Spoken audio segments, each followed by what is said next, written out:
Thank you, Allison. I am proud to have failed. As of so many of you in this room, I see some of you. And thank you to Twin Cities Business. This is a heavy lift every year to gather all of us together. And it is truly the event of the season. And I know how much you put into this, and I hope you see tonight the payoff, and for many, many years to come. Keep it going. And congratulations to all of the inductees tonight. It's wonderful to celebrate with you. And now we get to talk about Deb. So I think most of you are familiar with a saying, very popular, Maya Angelou, people will forget what you said, and people will forget what you did, but they will never forget how you made them feel. And I see a lot of nods. It's popular because it is so true for many of us, but it is not true for Deb Hopp. And you see, people do remember what she said because it's always thoughtful. It is always well-reasoned. And no matter what the situation or how difficult the conversation, you know that when she says something, she always has the best interest of the mission at hand. And it's never about Deb. And people do remember what she did because she's done it all. And you heard it this evening. I mean, really, there's nothing in the publishing business that Deb Hopp has not touched and has not made better for her involvement. And we know the names, Minneapolis St. Paul Magazine, Twin Cities Business, Delta Sky. I missed that one. I'll bet some of you do too. And so many others. So the pandemic, where is Delta Sky? Well, it's the pandemic. And of course, when the pandemic put an end to the in-flight magazines, which were a decent chunk of MSP communications business, Deb pivoted, and she pivoted quickly to form that in-house content creation agency that you heard about, MSPC. And this is a pretty crowded field, I have to tell you, but she was determined. She was determined to make it right, and she was determined to retain many of the talented people at MSP through this new endeavor. And in very short order, MSPC began to rival some of the more established content creators in this region and elsewhere around the country. So that is a huge accomplishment. So if it wasn't enough, she was doing this single-handedly, raising two beautiful daughters after her husband, Mark, passed away from cancer in 1993. And I don't know how she did it, but she still found time with all of this to give back. Corporate board service, as well as community involvement. It's just really remarkable to me how many nonprofits in this community, in fact, I think there are very few who haven't been touched by Deb Hopp and touched really greatly and are better for it. And of course, I would be remiss in not seconding what happened in the video today concerning her alma mater, the University of Minnesota. And I just think it's, go Gophers. I just think it's so fitting that we are here on campus in one of Deb's favorite buildings, and I think you might have been, Deb, I didn't fact check this, the chair of the Alumni Association when this building was actually conceived, money raised, and built, so bravo.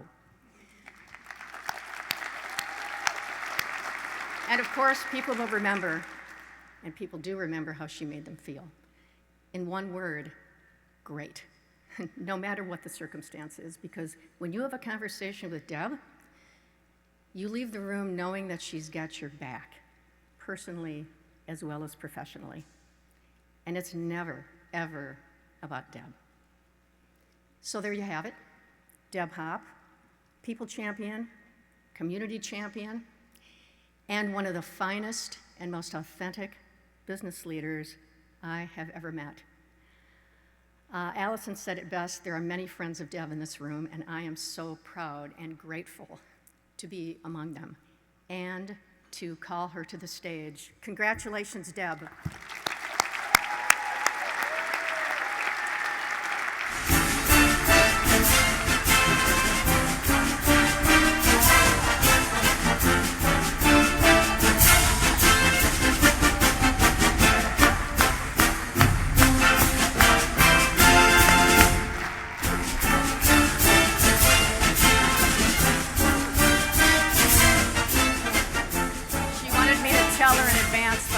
do it. Pardon me? No. Oh, I turned to my friend Patty and I said, it's going to be the Rouser. I mean, it just has to be. Thank you, Lynn. That was lovely. And she and I have shared a lot over the years, both personally and professionally, but among the many things we've shared is a love for the University of Minnesota. Thank you to Twin Cities Business, my former colleagues, for this honor. I honestly don't know how I ended up here alongside these hugely accomplished leaders like my old friends, Dave and Andrea, and new ones, John and Jim. I'm privileged and bewildered to be included with them. To everyone from MSP Communications, my friends, my family, my board friends, my friends, all of you, my special thanks for being here for me and for everyone who's being honored tonight. It means a lot, believe me. You know, Frank alluded to this, but I've been going to work since I was very young. I was about 3 or 4 years old. As a young Prudential agent, no, not me, in Cloquet, my father, John Husu, was required back in that day to actually collect premiums in person. Seems crazy, but he would take me along. He knew holding the hand of a little freckle-faced kid would ease any reluctance on the part of someone to open that door. But very early, I learned from the master how important it was to make people feel comfortable, safe, and valued.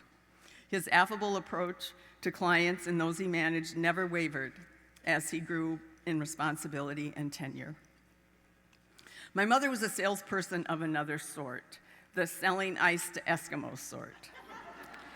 She was an entrepreneur when few women were, and she put me to work when I was in junior high. I don't think I was 11, but junior high. She started small, but eventually created sort of a mini department store for women. And I did the same work as all her other staff, but had more responsibilities. I went on buying trips, helped with merchandising, selling, reconciling registers, payables, you name it.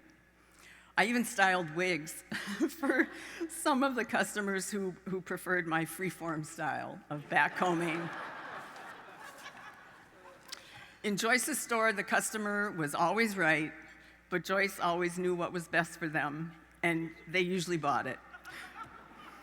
However, my style of working and managing evolved. The roots came from Mom and Dad. A high school journalism conference here at the U sent me on the path for the rest of my life and clinched my love for the university, the College of Liberal Arts, the Hubbard School. In fact, it was mentioned, yay.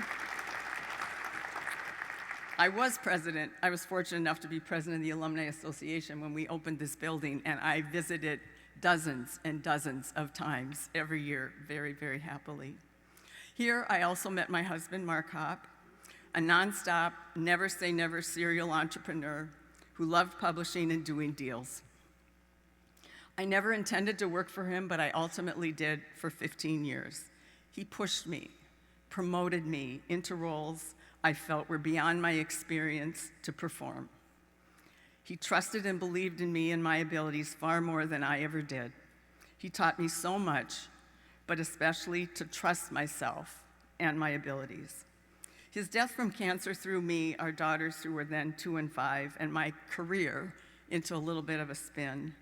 But thanks to Mark's relentlessly pushing me all those years, I was seen as a viable option when Gary Johnson came looking for help with Twin Cities Business. MSP afforded me 31 years with an incredible variety of ever-expanding roles and responsibilities and a chance to work alongside hundreds of this town's most incredibly talented professionals.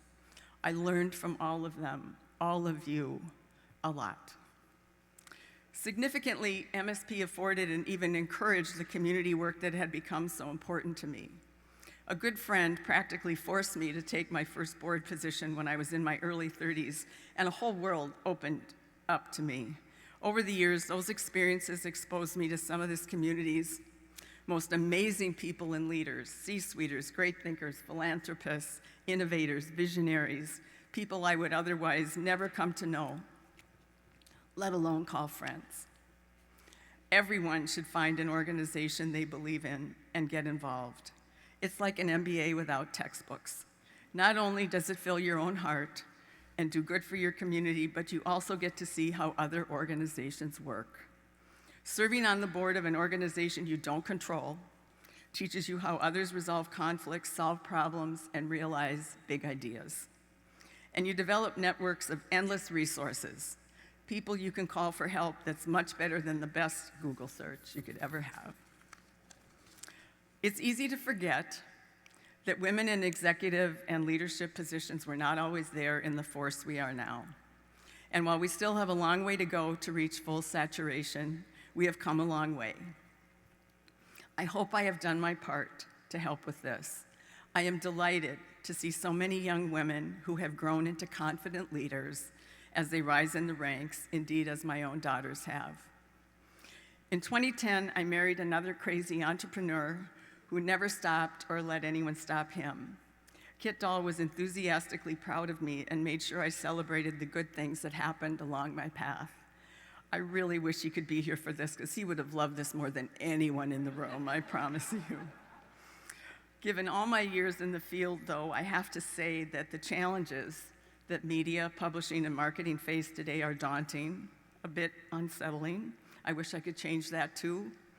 But a free press is the construct that created this country, and communication is the bedrock of commerce and growth.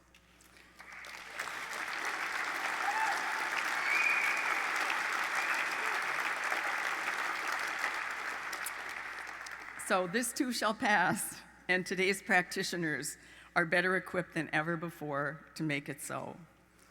In thinking about tonight, as hard as it was, I decided that I did, in fact, have a Hall of Fame career, but not because of anything I did, but because of everything I got. And most of what I got came from many in this room.